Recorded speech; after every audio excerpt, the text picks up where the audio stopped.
la promesse de donner ma vie à mes deux peuples. Or, il y avait aussi au même endroit les 3 animaux morts et les 2 oiseaux vivants. Dans la vision naturelle, c'est-à-dire selon la façon des hommes de voir avec leurs yeux naturels, les 3 animaux morts et les 2 oiseaux vivants sont 2 choses bien différentes. Les hommes ont raison, je leur donne 10 points sur 10 pour leur façon de voir les choses qui sont différentes. Mais dans ma vision spirituelle, parce que je regarde toujours au signe d'une même chose qui est commune ou qui appartient aux choses qui sont différentes, les 3 animaux morts et les 2 oiseaux vivants ont une même chose qui les unit comme leur pasteur, signe de l'unité. Le même endroit qui devient alors un signe de leur liaison ou de leur unité. Nous pouvons alors représenter leur unité au mariage comme ci-après. Nous avons un mariage qui montre l'unité des 3 animaux morts et des 2 oiseaux vivants. Dans ce schéma de prophétie que nous avons trouvé, les 3 animaux, nous l'avons vu, représentent le Messie qui sera mort comme un sacrifice. Les 2 oiseaux représentent mes 2 peuples, mon Israël et mon Église. Israël était déjà habitué à vivre avec la nature divine. Il est alors représenté par une tourterelle, une colombe sauvage, habituée à vivre dans la nature divine.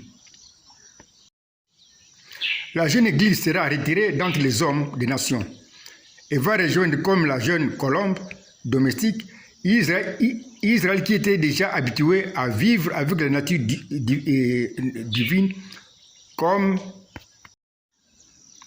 une tourterelle pour partager ensemble avec Israël la même bénédiction de recevoir la vie éternelle qui sera répandue dans le sacrifice du Messie à la croix. Comme cela est représenté dans le récit biblique par Abraham qui va libérer les 2 colombes, mais après le sacrifice des 3 animaux, qui représentent le Messie.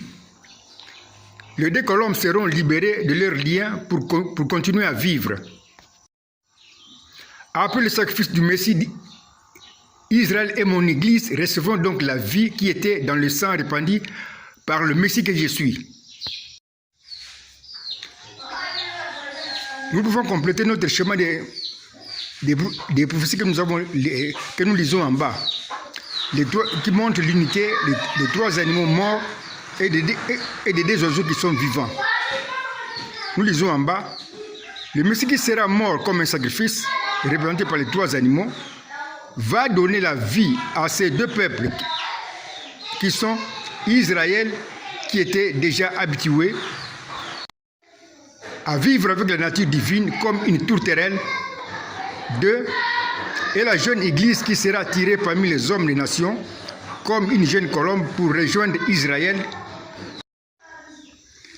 dans la rédemption, c'est-à-dire dans le plan de salut qui a prévu la mort du Messie à la croix. La jeune Église va alors partager ensemble avec Israël la même bénédiction de recevoir la vie, comme cela est représenté par les 2 oiseaux qui sont libérés par Abraham pour les laisser continuer à vivre. J'ai donc seulement 2 peuples pour lesquels je veux mourir. Israël qui sera déjà habitué à vivre avec la nature divine comme une tourterelle. Et ceux des nations qui vont entrer dans mon Église. Comme je l'ai démontré en plusieurs endroits de ma précieuse Bible. 1. Dans Exode 24 qui parle de 2 bassins qui ont reçu le sang, qui représente la vie. 2. Dans Exode 12 qui parle de 2 poteaux de la porte qui ont reçu le sang, qui représente la vie. 3. Dans la première multiplication des pains, qui parle de 2 poissons morts et de 5 pains. 4, etc.